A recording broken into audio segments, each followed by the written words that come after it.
3 years ago, without knowing anything about machine learning, I had the audacity to start my own AI master's degree. And what's that, you ask? Well, 2017, Dan, take over for a second. Well, what do we have here? I finally got around to writing up a curriculum for my self-created artificial intelligence master's degree. And it's on Medium, it's all out there in the world. It's practically a one-stop shop for all of the courses I've done and why I'm studying artificial intelligence and why I decided to essentially create my own master's degree rather than go back to university. I'm using online courses to pave my own way. And my friend Dave gave me that haircut, and I mean, thank goodness I've grown some hair since then. And while I was studying my AI master's degree, I decided to, because I was doing it in this room here, all alone, I decided to document the process online in a video series called, I don't know what I'm going to call this one yet, maybe learning intelligence or building intelligence. I think learning intelligence is a good one. So today I went over lesson 7 and 8, or almost finished lesson 8. So the first time it was all new to me, so I didn't really understand it, and I had trouble. I don't know, I went through and I was sort of getting demotivated because it was so difficult.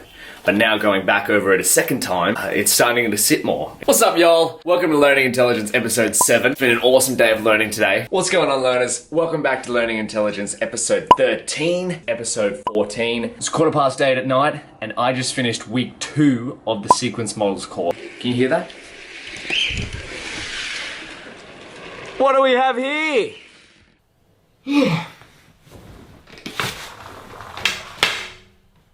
And 9 months into studying my own curriculum, because I was sharing my work online, someone reached out to me, and I was lucky enough to get offered an internship at a local machine learning company. On the way to the internship, a little bit scared. I'm heading off to day 2 of my internship at Max Kelsen, which I'm really looking forward to. And 2 weeks into that internship, I got offered a role as a junior machine learning engineer. I just got off the phone with the CEO of Max Kelsen, Nick, and I just essentially got offered a role. So my first day is tomorrow. It's happening, guys, getting into the industry. Today's research day. The ML team have dedicated Mondays to reading papers and looking up new ways of doing things. And it was the best job I've ever had, until now, of course. About 14 months ago, I was in this exact kind of position. It was my first day starting an internship as a machine learning engineer, and that led into a job. And now, coming full circle, today's my last day. 6 months after leaving, I launched a machine learning course with my good friend Andre to answer the question I would get most often. I want to learn machine learning. Where do I start? Hello, everyone. Nice to meet you all. My name is Daniel. We're coming at you live from my bedroom, which also doubles, or used to be, a parent's garage. And the reason of this stream is mostly just to answer any questions that you have. My good friend Andre and I just launched a machine learning course on Udemy. It's got a lot of stuff there. And 6 months after launching the machine learning course, well, that's where we are now. So if you add up all of those timelines, you get about 3 years. And so if I had to start over again and start learning machine learning from scratch, what would I do? If you come to this video for a list of courses, it's not that. It's more of a philosophy around learning itself. So I've got some points here. There's an article to go along with it. If you prefer reading, make sure you check that out. The link will be below. This video doesn't contain the exact same things. It's more of a riff, an extension of what's in the article. Let's get into it. You could consider each of these as kind of like a little bit of advice to myself, my past self. And of course, it's going to be all biased on my own experience. So take what you want. If you're experiencing this too, you can critique my points and help out other people who are on a similar journey. So number 1 is, I would avoid, or past Daniel, this is a note to you, avoid credential-seeking mode.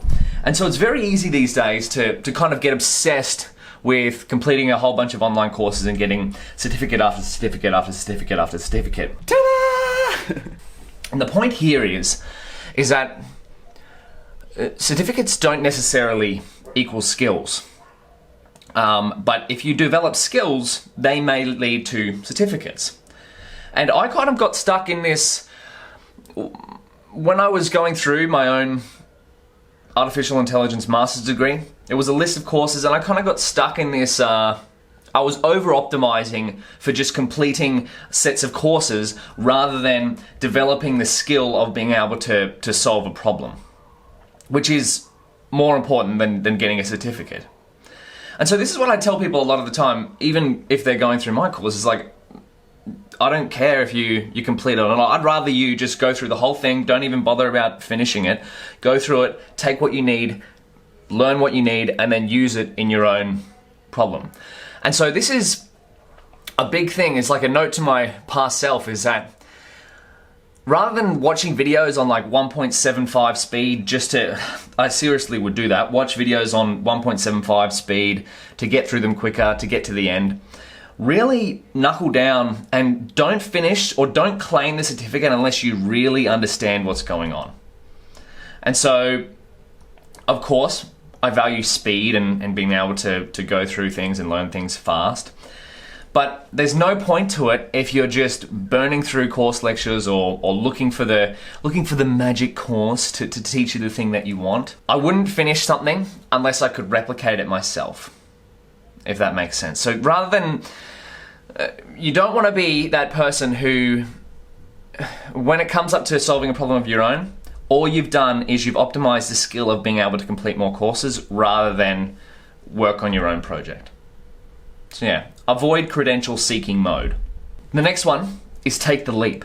You know, someone asked me the other day, how do I avoid tutorial hell? And I didn't really know what tutorial hell was, so I looked it up and you can kind of think about it and figure it out. So my definition of tutorial hell is you want to work on something of your own, but you kind of just get stuck in this mode of just seeking a tutorial every single time for someone to guide you through it.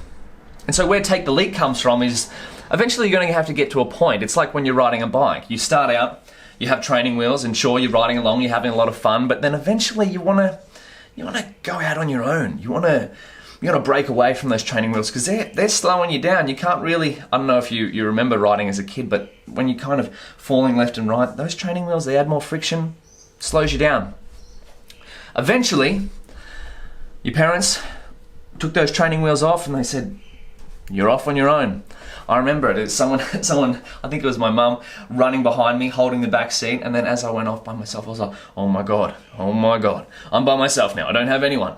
And so what happens then? You might fall over, you might skin your knee, I mean, some blood might come out, you might shed a few tears, but you get back up, you have a faith in your abilities, a true belief in your abilities. You know, that's the kind of world that I want to live in. A world where people have more of a true belief in their own abilities to adapt when necessary, to solve a problem, to avoid tutorial hell by taking the leap. I'm doing a lot of physical activity here. Take the leap. So this is where your skill set is, and this is where you want to be. This is tutorial hell. What you have to do is take a leap. You have to take that leap of faith. You have to jump. You have to take the training wheels off and give it a go. What's the worst that's going to happen? Skin your knee? Hurt for a little bit? That's all right. It's only going to make you better. And what happens after you get back on the bike and you ride it a few more times?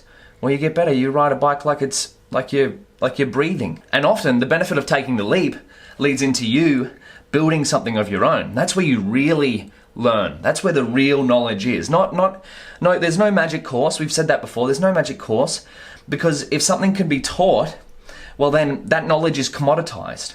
Where the real knowledge happens is when you're learning, when you're tinkering and building your own thing, going end to end. You know, once you get more and more involved in the field of software engineering and any type of technical endeavor, you'll find out that a lot of it comes from self-teaching. You know, when I was working in my job, I was really surprised that because I didn't go and do a computer science degree, I was working with people who had done computer science degrees, and they weren't necessarily taught how to code.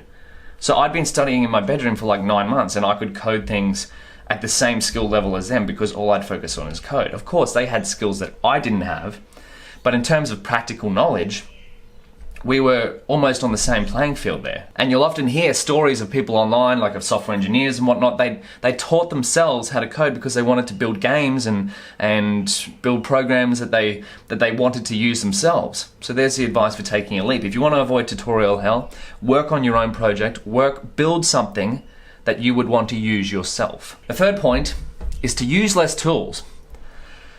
And now this isn't to bludge the usefulness of the plethora of software engineering tools that are out there, but oftentimes I would find myself, this is a reflection of myself, remember these are mostly notes to the past me learning, would be I would seek the use I would try to find out the newest thing, like the newest framework or the newest tool or the newest programming paradigm and all that sort of stuff. And at the time, it seemed like the right thing to do.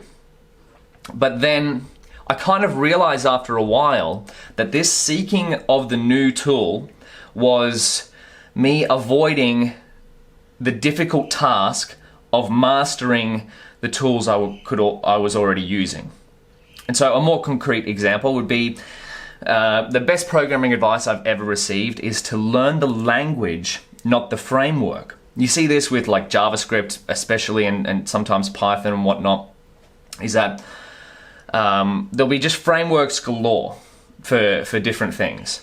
And they're sort of abstracting away from the programming language itself. Of course, it makes things easier, but in the end, it's kind of like you take enough shortcuts and you end up taking the long cut. When you're learning something like programming, think about the analogy of the chef. The chef has a kitchen full of different tools that they could use, but what do they use most? It's the controlled use of fire, so a stove or something like that, and a knife.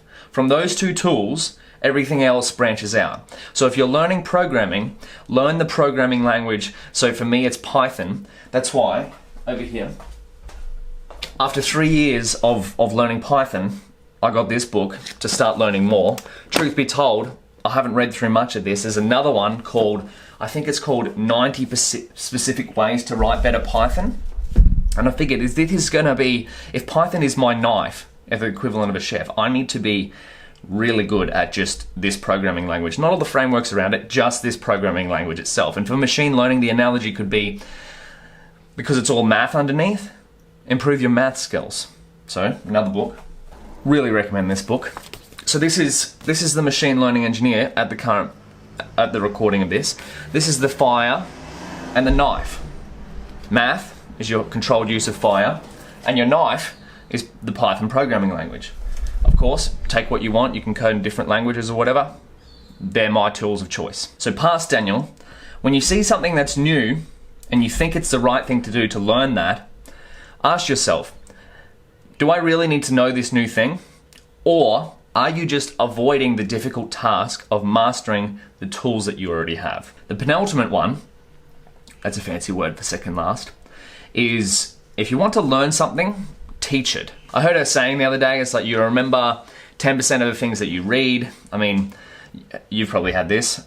How many times do you read something and just forget most of it? So maybe that number could even be lower. I mean, the numbers don't really matter, but 20% of the things that you watch or listen to, so that's like watching lectures or instructors or something like that. 70% of the things, of the exercises that you do, so that's putting the knowledge, the things that you've learned into practice, which is why taking the leap and building your own projects is really helpful, because it helps cement that knowledge. And then something like 90% of the things that you teach. And so the action here that you can do is, I like the concept of spend as much time thinking as you do doing. And what I mean by that is, because you're smarter doing than you are thinking, is that say you spent an hour watching lectures, spend at least a minimum of an hour trying to re-implement what you've learned in that lecture. So that would be the 70%, remembering 70% of doing things. Or if you spend an hour reading a book, you would want to spend at least an hour reflecting on what you've done and trying and doing the exercises there. And then if you want to really step up your knowledge, this is where it's going to take a lot more time and effort, is to, if you've spent an hour reading some sort of new topic, maybe it could be 3 hours or something like that, you could create a piece of material to teach someone else that knowledge, but do it in your own style. And developing that piece of material may take a lot longer than actually just doing it. So it might take 3 times as long.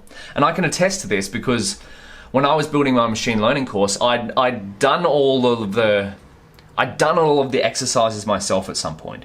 But to kind of reverse engineer everything that I'd learned and put it in a way that someone else could understand, I go, oh, why did I know that when I first started? Why do I do that automatically? Why do I create a training and a test set automatically? If someone who's new to machine learning was just starting out, would they know to do that? And the benefit of all this is that if you do create some sort of material or work on some sort of project to upgrade your knowledge or to use your knowledge, you can share this and it becomes part of your portfolio. So this could be a sub point to this. If you want to learn something, teach it, and as a bare minimum, share your work. That way, if you go to apply to a job or something like that, you can say, hey, here are the things that I've done. And the final point, probably the most important one, I should put this one first, but the ordering doesn't matter, is to have fun with it. You know, when I get stuck in learning something, I have to remind myself that this is all part of the dance of learning, from jumping from concept to concept, from taking the leap. That's all part of it.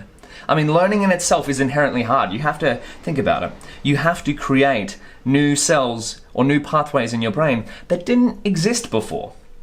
And so, you can either treat that as a hard task, and of course, I'm not denying that it is, at times, but if you flip the switch and look at it from another angle and go, wow, this is actually a challenge that I can take on. And then so, you turn it into a game, you turn it into a dance. And so when it gets difficult, you go, oh wow, I just have to learn this thing, and then I can learn that thing. And then, oh, you go, Daniel, what happens if I learn something and I figure out that that's useless? Well, that's the most important kind of knowledge. The knowledge of what doesn't work, the absence of knowledge.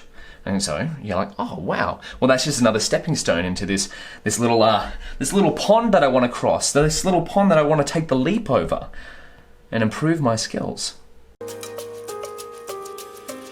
If you made it this far, you're probably going, Daniel, you know what, you're talking a lot of philosophical nonsense, but I think those are important, right? I like to talk about things that can be applied to anything, not just one specific task.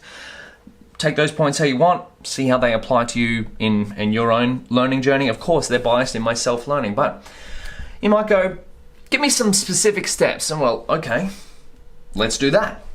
So we're not going to go into them in depth, but this is all in the article, how I'd start again. So I like this point here. I wrote it myself. First of all, more important than any resource that you can find online is to get rid of the I can't learn it mentality. That's bullshit. The internet, you've got the internet. The internet has given rise to a new kind of hunter-gatherer. This is where it comes into the fun part. There are resources out there galore. There is no shortage of resources that you need. This is why whenever someone asks, what's the best course? There's infinite amount of good courses out there. They're all teaching basically the same thing. It's code or math. And so, treat the internet as your field of different fruits that you can pick from. And you're the hunter-gatherer. So you have to get out there and you have to find the resources that you need. If you want some that are kind of channeled or kind of tailored, this is kind of the path that I would take again if I was starting from scratch. Now, the main goal that I would have if I was starting completely from scratch again would be to build more things that get into people's hands. I would take the leap. I would go end to end more. Because what you'll see a lot is with you learning machine learning, you can get kind of obsessed with just improving the model. But as you get more and more into it, you realize that improving the model may look good on paper, may look good in your Jupyter notebook, but it might not look good when someone else is trying to use it and they can't because the model is too big, it takes too long to do inference, the problem that you're solving is actually not a problem someone has, you're just over-optimizing this model like you're over-optimizing for just doing certifications rather than solving problems. Now, if I was a beginner, I would lay some foundations. I would spend about 3 to 6 months doing this, probably as a minimum. Why? Because knowledge takes time. Learning things worthwhile takes time. Again, I'm an advocate for speed.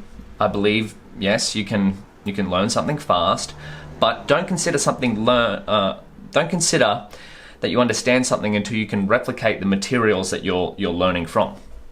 So I'll get machine learning concepts. I'd get your mind ready. So you could use a great resource is, I think it's elementsofai.com. Learn some Python, learn some NumPy, Pandas, scikit-learn. At the same time, I would read part 1 of Hands-on Machine Learning with scikit-learn. Now this curriculum is very code focused, it's very practical, very hands-on. So you're writing machine learning code as quickly as possible. That's how I designed my course.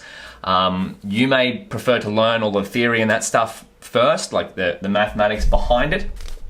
I personally I'm a very visual learner, so I like to see things working, and I'm biased towards building an end-to-end solution. So something like an application that someone can hold in their hand on the smartphone or something like that and use.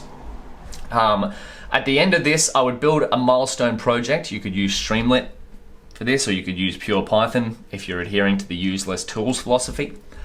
If you want to go advanced, so after the beginner, 3 to 6 months, remember there's a plus there. If you need to take longer, take longer. You can go through, I would go through all of Fast AI's curriculum. I go through a couple of deeplearning.ai specializations. You can pick and choose which ones you want. I would definitely do all of Fast AI as a bare minimum. And then, this is where the end-to-end solution comes in. I would go through the full stack deep learning curriculum. So that's what it means by full stack is kind of like a full stack web developer, which means you're building, not only are you building the machine learning component, you're building the components around it that a user would use. So someone who you're building something for. And you might say, oh Daniel, I just want to go and do research. Well, when you're building things, it turns into research. You want to research different things. This is where Archive comes in. Archive is a resource for reading a whole bunch of technical papers. When you're building things and your solution hits a stopping point, that it's not providing what you want it to, then you go and research different things to improve your end-to-end solution. So building things turns into research and vice versa. At the end of this, now along here, I've got kind of, this is not like a, how do you say, fully structured, for lack of a better word, fully structured. So this milestone project can actually be whenever you want. But this time, your milestone project 2 is going to be deployed. What that means is that it's a full solution that someone else can access by going into their web browser. So this is where I've got Free Code Camp here to do some web development. If you need to learn math, Khan Academy is great. You probably want to choose one of the cloud providers to at least get semi-proficient with, so when you need to deploy something to the web, you can use a cloud service. And then Missing Semester is actually a phenomenal resource, the missing part of your CS degree, because as I said, a lot of software engineering knowledge is kind of self-taught. This kind of contains all of the, well, not all of the, but a large amount of the things, of the tools that you kind of have to pick up on your own that aren't necessarily contained in courses. So this is like a course containing the tools that aren't taught in courses, but that you basically use all the time, like the shell, Vim, Git, etc., etc. At the same time, I would read part 2 and do the exercises. That's really important. Remember, we discussed earlier in the video that you remember 10% of what you read, 20% of what you listen to, and 70% of the things you do exercises for. And then if you really wanted to, you could, after you've gone through this, you could write a blog post about what you've learned and teach others. So this is an excerpt of the 2020 Machine Learning Roadmap. If you want the specifics for all of these, plus some course recommendations, as I said, I would go through the blog post. There, if you want to see it being done, you can check out my own AI master's degree, which, that's a fail, doesn't work, but I'll fix this link once I go back to this blog post, but just search Daniel Burke AI master's degree. That's the curriculum I went through. But if I was starting again, I would follow something more similar to Jason Ben's How I Learned Web Development, Software Engineering, and ML. So this is a really great post to see an example of how you could create your own curriculum using online resources. One more thing I would add to the example curriculums / list of what to learn is there's a lot of resources actually out there of what to learn. Not so many on how to actually learn, which kind of perplexes me. So I thought about this like when I'm teaching or when I'm studying something, it's like, okay, I know kind of what to teach. How should I teach that? Or if you know what to learn, how should you learn that? We've kind of discussed a point here is to have fun, treat learning as a dance, jump from concept to concept. But if you want something more like specifically tailored on how to learn, I'd go through Coursera's Learning How to Learn course. That's really good. It kind of teaches you different ways of thinking. But otherwise, just practice, figure it out. You'll eventually create your own style. Whew! We've covered a lot. And now, I mean, no matter what I've said here, at the end of the day, it's up to you to keep learning, keep learning, keep learning. This is the most important thing and the number one rule. Keep learning. You remember my catchphrase from last night? Yes. What is it? Keep learning. Keep learning. And there's another one I'm going to add here. It's to keep creating. So remember the balance. As much as you learn, use that to create as well. Don't forget, any links that you need will be in the description below. If you have any questions, leave a comment or just reach out to me. My email is daniel@mrdburke.com. If you've got any feedback or advice, again, this is all biased towards my own experience in the field so far. But it's been a lot of fun. And who knows? Maybe we'll do this again in the next 3 years. I can't wait to see what happens then. I'll see you next time.